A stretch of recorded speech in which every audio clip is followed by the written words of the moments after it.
So about me, so I'm working at as a software development engineer at Amazon Alexa, based on London. So previously, I've worked at Microsoft India, and about me, like I'm a big cricket fan and enjoy watching shows on Netflix. And you can connect on LinkedIn or Twitter. I've shared my Twitter and LinkedIn handles here. So yeah, thanks to Python Island for giving me this opportunity and having this wonderful event. I know it takes a lot of hard work to organize this event. Yeah. So in today's end, we'll be talking about what is FastAPI, why are we using it, and we'll show some demonstration from basics of FastAPI of Hello World, and then building and deploying small models, and ultimately deploying it on AWS.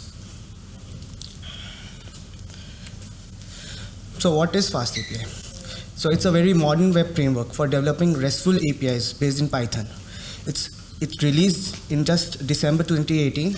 It's very new, and a lot of people are already using it. Companies like Netflix, Microsoft, Uber has already started using it.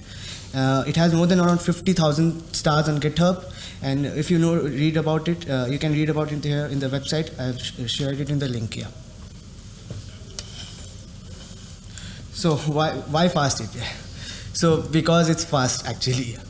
So basically it uses UVCon. It's a ASCII server based on, so it handles requests asynchronously. And you know, like for ML based systems, we require asynchronous APIs, right? Because a lot of requests will be coming in asynchronous way, and we need to process it very quickly. So that is very helpful with the help of FastAPI. And what does more FastAPI do?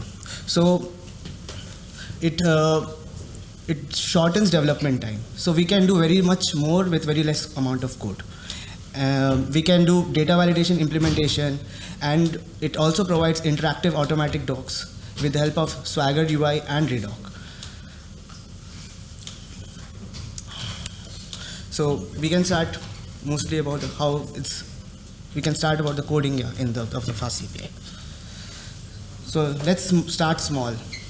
So we'll start with obviously the hello world of the FastAPI.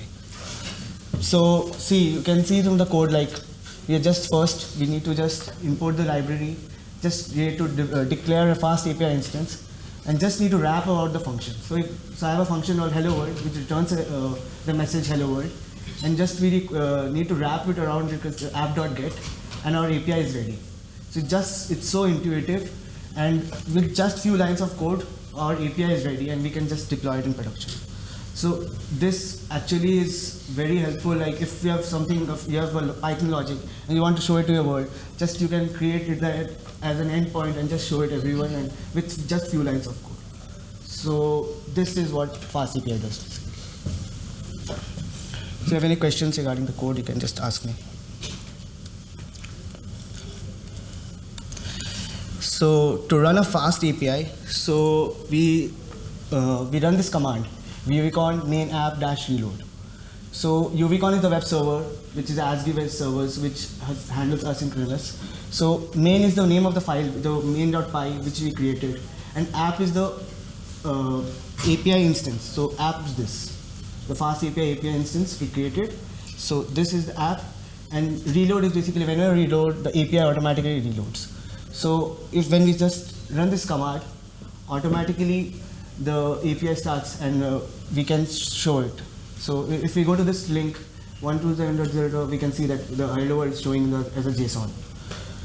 So this is basically the hello world program, and we'll show the inbuilt Swagger UI. So FastAPI has inbuilt Swagger UI in it, which helps us to visualize our APIs, and we can just test it with the help of this UI.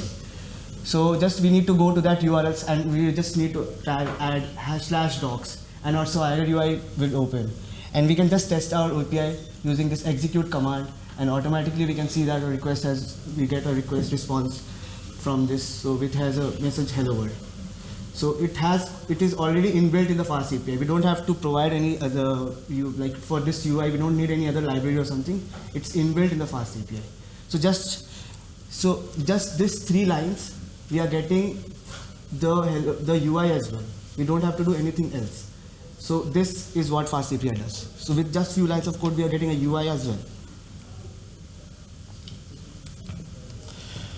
So we can just have another example of sum of two numbers. So similarly, so FastAPI it's based on Python hints as well. So we can just define our data type as well, like if it's int or int. So we can define it already, like which data type it should take. So when we take a 6 and 7, so automatically we get a response as 13. So if we provide a data type of any other response of another data type, it would not accept. I can show you the live demo of this. If I give something like a S or something and gives 8, it says, please collect the validation errors, value must be an integer. You can't send another data type. So it's already in the FastAPI, like we don't have to do anything. So in for ML based systems, so if we send a garbage value or null value, it would automatically validate it and our server won't stop. So yeah, so we'll now just deploying ML models in it. So yeah, I have a basic Sklearn model of the famous iris data set of classifying iris data into 3 categories. So we are just building a model, and then we are splitting the data set into trained and test split, and we are test size giving 0.25, and then we are fitting the model on the trained set with a k-nearest neighbor classifier, and then we are predicting it, and then we are saving the model into a binary file to save in hard disk. And we will be later on using this saved model to predict. And yeah, I will be showing you the demonstration of how the Sklearn works. So basically, FastAPI also uses Pydantic. So if we send a JSON request, so all the requests also has, we can do validation checks instantly, like without any external anything else. So in the iris dataset, we have these parameters: sepal length, sepal width, petal length, petal width. So we have this float, and float this. So it can only take float values. If we give another data type, it won't accept it. So this is what FastAPI does. It automatically validates the data. Even if we send it in a request body with JSON or inherit multiple layers of JSON as well. So this is our deploying the Sklearn model basically. So first we are importing the libraries. So we are importing the data set, iris data set, and then we are importing the base model, which has this request body, and then we are importing the pickle file, and then this is we are declaring the FastAPI instance, the iris model app. Then we are defining the request endpoint. So it would it's a post request. Basically, we'll be sending another request body, and we can define which the data with the request body, and we just need to use that data, and then we will be opening the file from the saved model file we have already defined, and then we can load the model into our memory, and then we can just use that model to predict the test data, and then we can using the test in the prediction, we can just return the predicted class, which iris category does it belong.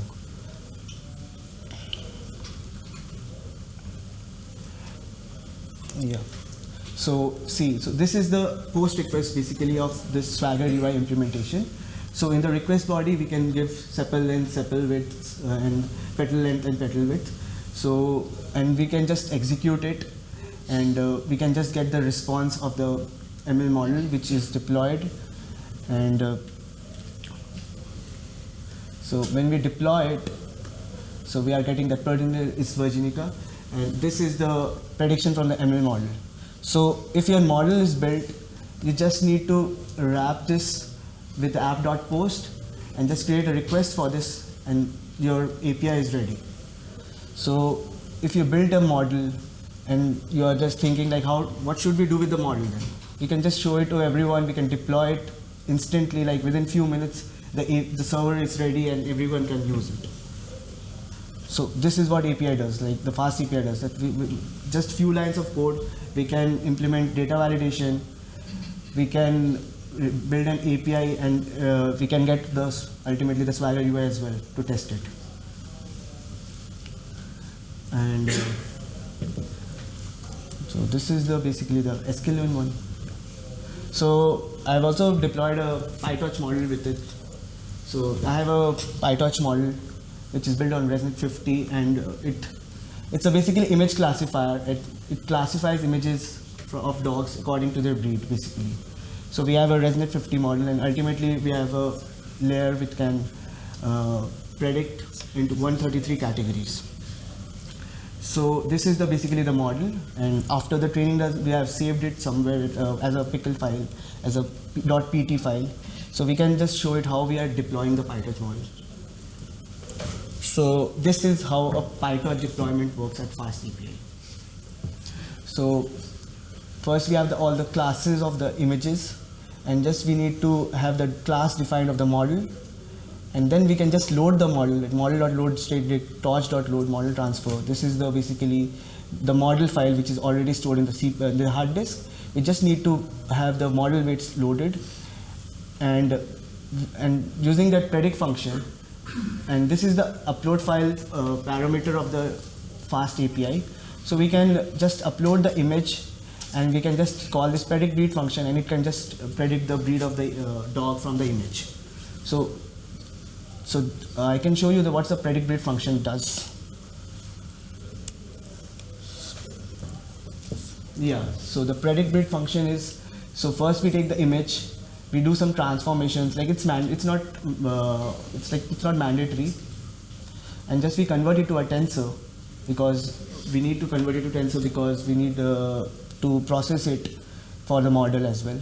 So we just convert it to tensor, and then we increase the dimension because we need to Pytorch model needs one more dimension, and we can just predict the predict the output using this, and it basically gives the probability scores of each class, and then using the max value, which class has the most probability, it gives the index of that class, and from that index we can just get the item, and then from basically the index name, and from that index we can get the class name, and then we can return the predicted class.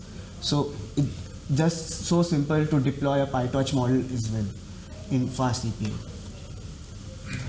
Later on I will be showing all the demonstration as well, or all this. Yeah. So yeah, this is basically the UI. So first we choose the image. So if it's an image, we just upload it, and when we execute it, so it's predicted dog breed is a German Shepherd dog.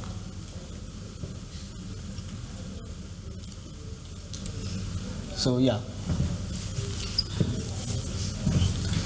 we can now we can just deploy to AWS.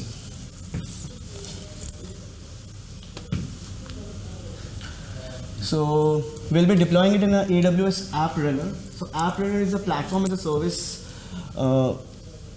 AWS service. So basically, we don't have to care about the infrastructure. Using our code and just few extra files, we can just deploy our local code, local API into we can just show it to everyone in the world which has an internet connection. So it's so simple. Like when you have a local API ready, you can just within 15 to 20 minutes your API would be ready, and everyone can use it in the world. So this is to read more about the App Runner. We can just go to this link and you can just read about it, and you can. So I will be showing the steps how to deploy it in an AWS App Runner. So in the AWS console, you can go to this AWS App Runner, and then you can just click on this Create Service button. So in the Create Service button, you can just choose a source code repository. And it can automatically link to your GitHub account, and from the GitHub account you can just choose which of the repository you want to choose. So I've created a repo, and it's a PyCon Ireland demo, and you can just create a deployment settings. So we can choose automatic, like whenever change is happening in that GitHub branch, automatically our API gets reloaded and it's pushed to the endpoint. And there's a configuration build, so we'll be using a configuration file. I will be showing you what are the configuration files in it. And so this is the GitHub repo.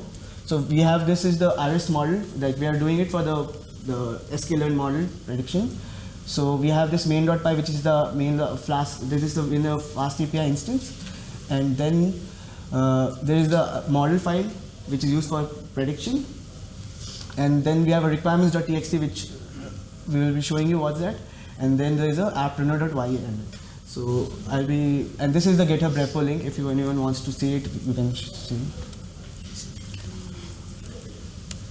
So there is a apprunner.yml and the requirements.txt. So apprunner.yml is basically, it executes the command. So with the build, it executes like what all the packages it requires to run that program.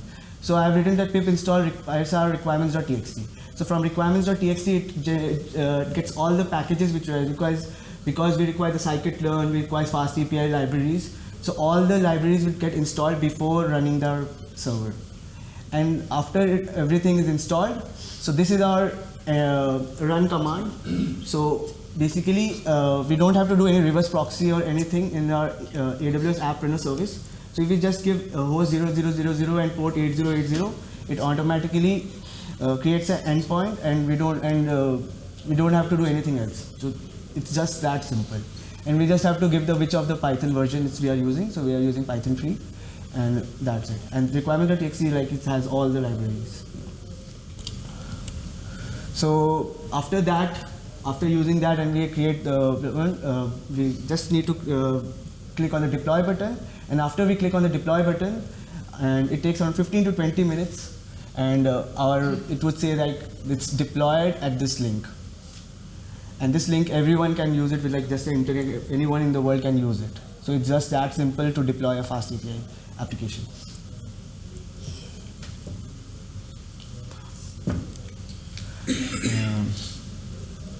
So I have already deployed one FastAPI application of this. So anyone can use this.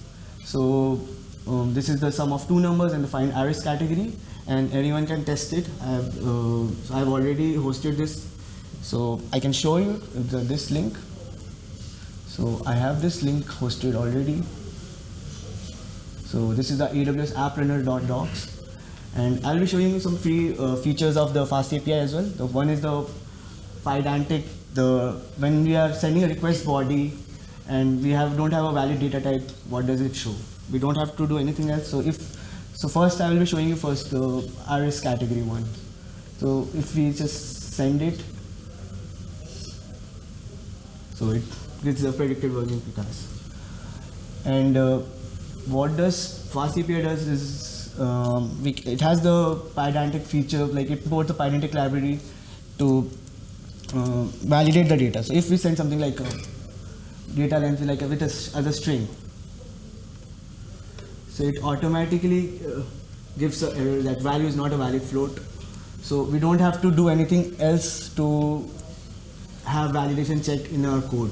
So it's very helpful if we have a database and we don't want to do validation checks again and again to ensure that like the correct data type is going into the database.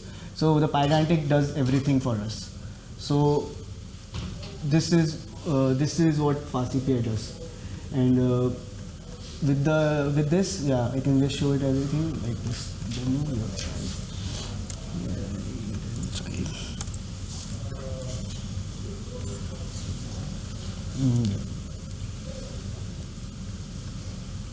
So yeah, this is our hosted application, and so anyone can test it with this link I have already posted. So yeah, that's my talk. Yeah. Hi, I have a web app. Essentially, it just helps verify information in Wikipedia articles, and it uses natural language processing. So of course, it's computationally intensive. So what FastAPI allows streaming of data as it's processed, as opposed to really just processing it and then sending it all in one go as I'm doing right now. Regarding streaming, yeah, like it does support asynchronous requests. So basically, like you can send requests asynchronously, and it can process We can have the server anything running in the backend, and with the model can automatically predict it and anything. And so basically, there is the throughput is very high for FastAPI. Yeah. Thank you.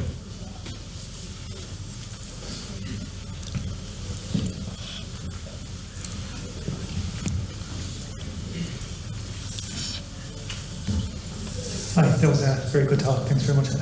Just a question about the deployment and the choice of the app runner. I would have thought, using Lambda and API gateway might be more cost efficient. I don't know if you can speak about that, because I'd assume this would use an EC2 or something under the hood on the app runner. Like it's a platform as a service, so it's expensive, but yeah, the process is very easy. Like within few minutes, everything is deployed. You don't have to think much about it. So it's for a new beginners. Like if anyone wants to deploy a very small application and show it to the world, so you don't have to think much about the infrastructure or anything like the EC2, and you don't have to think about the reverse proxies or anything. Okay. You just need a app.runner.yml and the requirements.txt, and you can just deploy it. Gotcha. But if you're using something that was quite light and you kind of knew how to use it, would you recommend doing that or the other process that I said? Yeah, but depends on the use case as well, because if someone is a new beginner and he just want to deploy it quickly, so he can use this.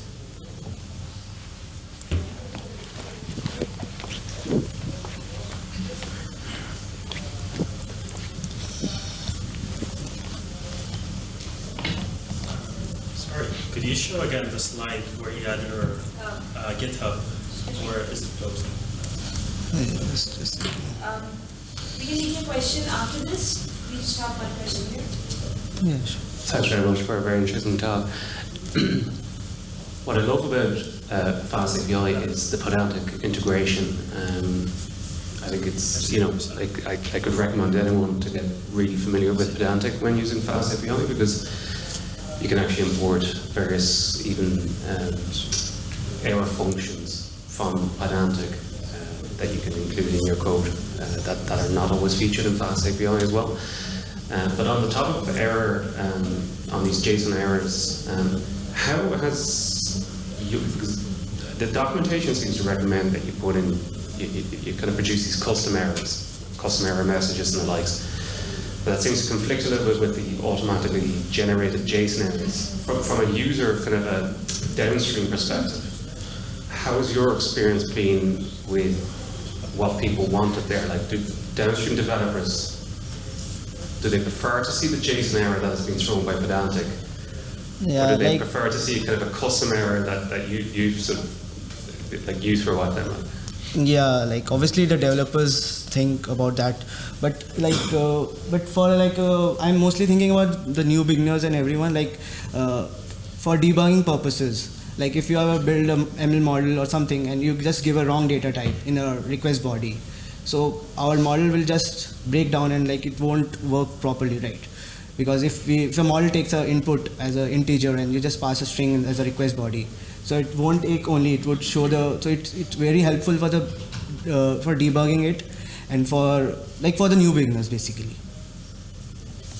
Thanks very much.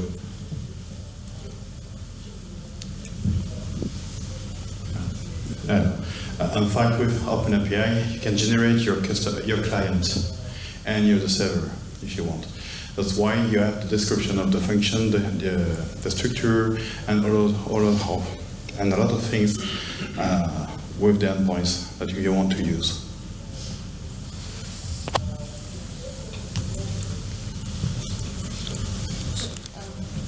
Do you have a question?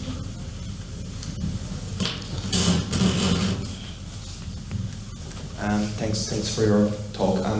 So basically, big advantage in FastAPI, as I can see, is about the asynchronous support, right? Yeah, so asynchronous, and like the code is very easy to understand. Like it's very intuitive.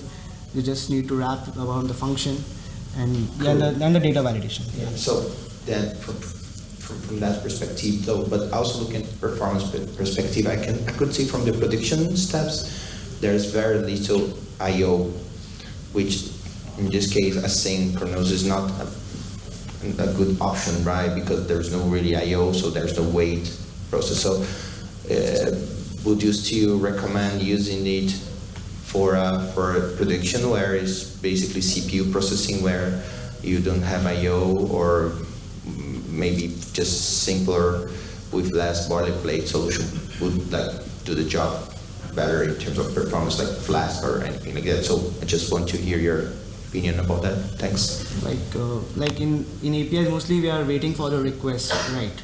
So, and APIs are mostly I/O bound, right? So that's why. So it using the async and await command. So basically, like it's on the we have all the results as well. Like it's much faster than Flask due to the asynchronous basically. So and it's great for ML based systems, right, as well, because we are waiting for the input and then we'll be starting the pre-processing of like all the input and the model will predict. So most of the time it's mostly waiting for the input. So that's why asynchronous, like we are mostly waiting for the input from the user. That's why asynchronous, I would say.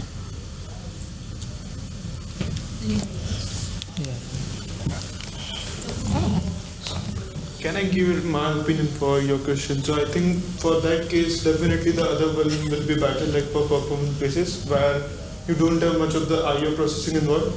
So like I myself have experience with Django. So in case of ML models, so the model which he chose may be like good for with this case, but in a model which is quite big of the size and is a lot of processing, definitely Django will do a better job, I think. For the I/O, you can use async I/O.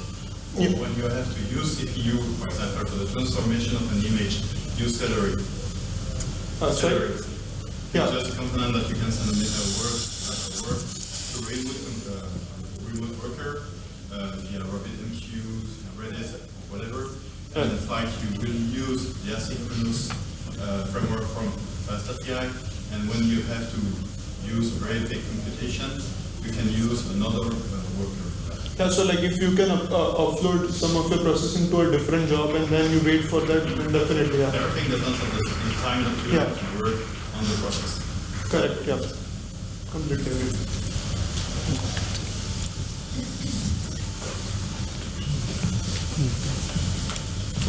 Thank you. Hi.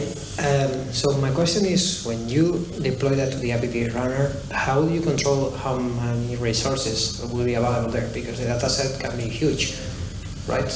And the other question is it allowed to have it as serverless, stylish, or does it have to? No. Like App Runner is a very basic deployment strategy. Like any EC2 or a Lambda would perform better. We can control. We have a much more control. Mm-hmm. But mostly this demonstration is mostly for the new beginners, like who wants to just deploy just a small machine learning application or something. Mm-hmm. So anytime, the EC2 or Lambda would be preferable for production level. Yeah.